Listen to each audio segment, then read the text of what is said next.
morning, or whatever time of day it is when you're watching this. I'd like to take a minute to talk about FX's new offering, the Mavic. I want to compare the value of the Impact versus the Mavic and just kind of go over what you get. Now, this is a little bit of a disclaimer. I don't have a Mavic yet. I don't really think anybody does, except for a few select people that get the privilege of testing FX rifles before they come out. I probably am going to get one, but I'm not positive about that. I mean, they are $1,700 where the Impact is $2,000. I just kind of want to talk about what you get for that extra $300 and if the value is actually worth it. And I want to mention that I'm not actually talking about any of the compact rifles. Personally, I would never buy a compact rifle. I've already kind of learned my lesson with my DreamTac compact. The shorter barrels just aren't long enough to get the velocities you really want, or I really want, I should say. Maybe some people do want that. But let's go over the value of what you get for the extra $300 with the Impact, like you see behind me. You get an FX moderator system. It comes with the rifle. You can opt for a Donnie on most websites, but the moderator system comes with the rifle. You also get the case, which is a laser cut case from FX. Granted, it's not an all-weather case, but it is really nice, and that's important to me because I want to be able to transport my rifles without having to worry about them getting damaged. Now, you may be able to get away with dropping like a regular firearm. As far as these air guns go, they're kind of like snowflakes. I would not drop them. I think you're going to have nothing but issues with them if you do drop them. So the case to me is a big value. You know, I don't want to put dollar amounts on these things. You get the two-piece block, which Matt Dubber mentioned in his video. Its design is more, I don't know, unique, I guess, and obviously more expensive to make. Oh, with the two-piece block, I hate to backtrack. See, this is why I made notes. A friend of mine suggested that I start making notes because sometimes I backtrack on videos. But with the two-piece block, you don't have the trigger linkage similar to you have in like the Dream Pup, where there's a trigger rod that goes to the back of the rifle that's connected to the trigger. The linkage and the Impact is right there, so it's a cleaner trigger. Now, they're all great triggers, don't get me wrong, just something to keep in mind. You get a higher capacity magazine.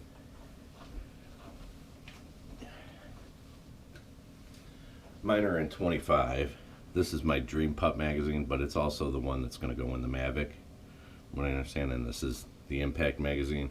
28 shots, 16 shots. Is that a deal breaker? No, it's not really a big deal. I normally don't go through all 28 shots when I'm out hunting or anything. Anyway, just something to keep in mind.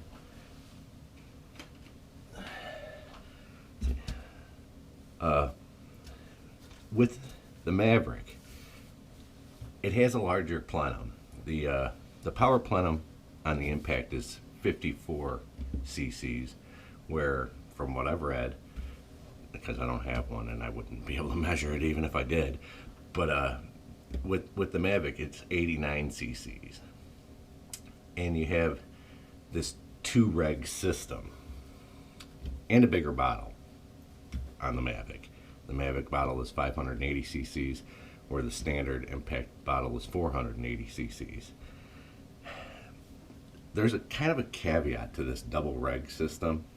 Now, as Matt mentioned in his video, you can kind of step down the regulator, which to me sounds like a great idea. The problem is that I was going to grab a manual. In the manual, it specifies never to shoot the rifle below the regulator pressure. At least it does on the Impact and the Dreamline series. Now, I'm not positive. Again, I don't have a Mavic with me just yet, or own one just yet. But the issue is, so if you step down the regulator, you're going to have higher reg pressure on the first regulator and lower reg pressure on the second regulator before it goes into the power plenum. Now when you're shooting a shot string, when you get to the reg pressure of the first regulator, do you have to stop, or can you continue and go till you hit the reg pressure on the second regulator? That I don't know. Again, I'm going to just have to kind of figure that out when I get one. Back to the double regulator system. In Matt's video, he mentioned that it's less stress on your primary regulator, or the one that actually fills the plenum before each shot. If you think about that, though, there's some kind of I don't know, I hate to use the word, misleading information there. Because if you think about the Air Venturi Avenger, that tube fills up to 300 bar, or 4,300 some odd psi. It only has a single regulator. So his mention of going from, let's say, 300 bar, like on the Avenger, a $300 PCP, the least expensive PCP with a regulator system or an adjustable regulator system, and you can adjust that regulator down to whatever whatever psi you want to shoot your pellets at, based on whatever the weight is. That being said, obviously they're not blowing out regulators. He mentioned something about regulator creep. Now, this is not, I'm not saying that this doesn't exist. It's just something I've never experienced with any of my air rifles, so I'm kind of on the fence about that one. I'm sure it exists, but to what capacity, I don't know. But I just figured I'd bring that up about the Avenger and how it only has a single regulator, and it goes from 300 bar all the way down to, let's say, if you want to shoot 22 caliber pellets, 15 grain 22 caliber at 860 feet per second. My guess is, again, I don't have an Avenger. I'd like to get one of those too. You can probably shoot it right around 100 bar. So you've got a 200 bar swing, what he was talking about, in a $300 PCP air rifle. I don't hear a whole lot of people complaining about that. So again, I'm kind of on the fence with this double regulator system. I'm sure it's better. I mean, granted, the Avenger probably doesn't have an 89cc power plenum, but just something to keep in mind. That now, again, as I mentioned, the basic price point is $1,700 versus $2,000. With those things that I mentioned, is the extra $300 worth it for the impact over the Mavic?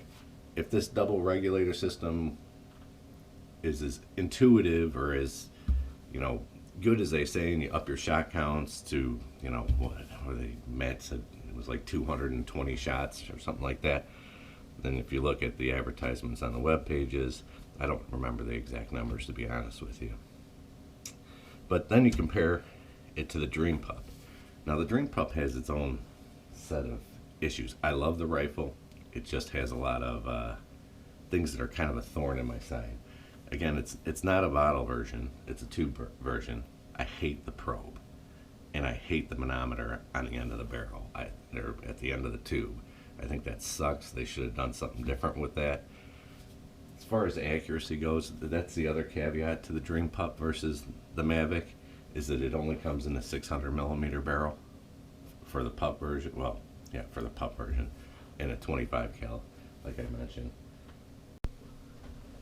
Now, something to keep in mind with the Dream Pup, there's a $500 difference. This is a $1,200 rifle. And again, as I mentioned, hate the probe, hate the manometer on the end. As far as performance goes, I just have a single plenum on here. There is enough room to put another plenum on here and put the Donnie on there, or moderator of your choice. It's like there's a paper thin difference between the two, but that's a $500 difference. And these cock beautifully. These are really nice rifles. So one of the things I didn't like about this is, unlike the Mavic, there was no place to mount a bipod on it. I don't know, that's something FX could have done. I have the Saber Tactical tube mount. on there. It was like 70 bucks. Again, for a piece of aluminum, 70 bucks is pretty pricey. But just kind of wanted to mention those things. The $500 price difference from the Mavic to the Dream Pup. Is that worth it? I don't know. But other than that, I appreciate you watching. You know, I hope to have a Mavic in my hand here pretty soon. I want to try to keep this video a little shorter. Again, thanks for watching.